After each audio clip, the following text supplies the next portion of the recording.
Hey everybody, it's your old pal Brian Hunt. Welcome to another episode of 60 Seconds of Risk.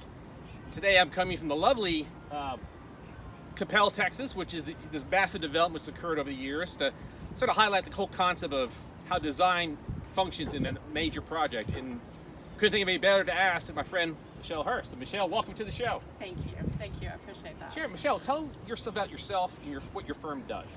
Absolutely, thank you, Brian. Yeah. So Michel Hurst, I'm a registered interior designer, and I have my own firm that I started technically about 4 years ago, but I've been in practice for myself for about a year and a half now. It's been an interesting year and a half. I bet. I've learned a lot. Yeah. And I just want to talk to you a little bit about creating impactful spaces for the built environment. So that's what my firm does. And you and I were just chatting, and I got to say, I had a preconceived notion of what a corporate interior designer does. Mm-hmm. And you were very enlightening to tell me that it goes a little beyond that. It's not just picking up the paper or the carpet colors or the knickknacks. It's a little more in depth than that, right? It is, yes. So design is so much more than what the general public sees in a space. A general public is going to enjoy the space that we've created for them. But it's really about, Brian, based on code. Okay. So much of what we do is based on code and what code says we can and can't do. Sure.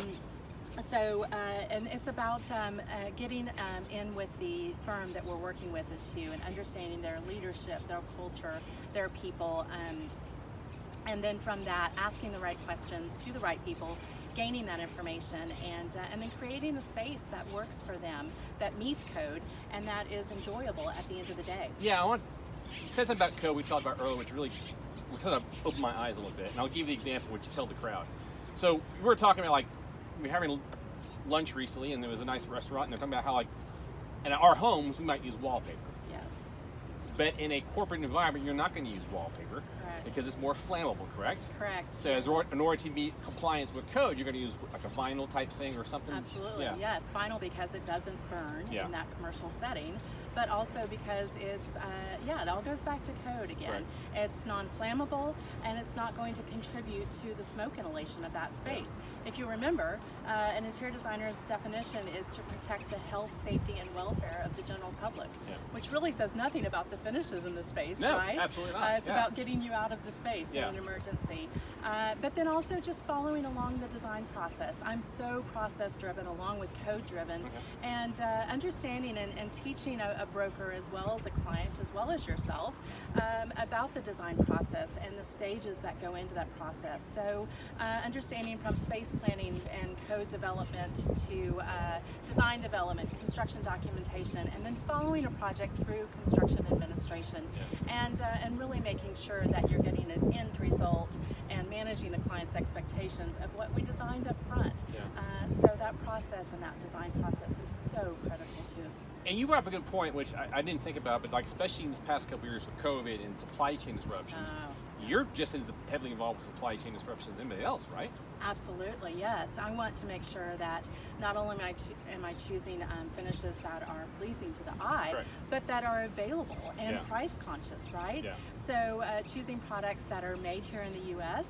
and that are price conscious as well as code compliant is really critical, and not choosing a laminate that's made in Italy, while they're beautiful, but choosing Wilson art because it's made here in Texas. So products that are U.S. made are super important at this point. Excellent. And so do you see yourself, not only you, but also the trade, maybe doing, there's been a lot of talk in the United States as far as reshoring production and manufacturing, trying to reduce the supply chain disruption. So do you see yourself incorporating more U.S. made materials, or at least things that are more readily available? Absolutely, I do, yes.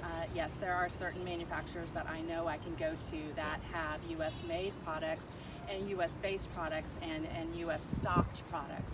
So definitely choosing those products locally. And so you think about where you are now, your creation of your firm, and where the trends, there's been a lot of change the past 2 years, whether or not we're going to go to back to the office or hybrid, whatever the case may be. But where do you see the trend in the next couple of years as far as what your kind of projects you're doing? What clients do you want, are they looking to see from you? What kind of options they want from you? I think that clients are going to be wanting to see their employees back in the office. Okay. They want to see heads or butts in seats, as we call them, so that they can just make sure that people are doing their work on a daily basis, Sure. right? If you're at home, we all know that we've gotten up to do laundry for an hour or gone out to an appointment or something for a while. So butts in seats again is important.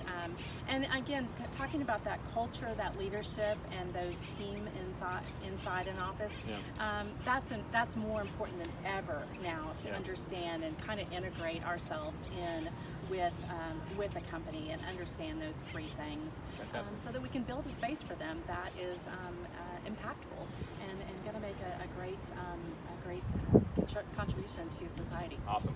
Michelle, thank you so much for your time. It's been very insightful. I learned a lot as to how corporate interiors is a lot different than I thought it was going to be. It is. So thank you so much. Yes. Everybody, again, please, hope you enjoyed the show. If you'd like to see certain content or speakers, please put a post on LinkedIn. You can also subscribe to my channel on YouTube. You can also find these links on Twitter. Until next time, thanks.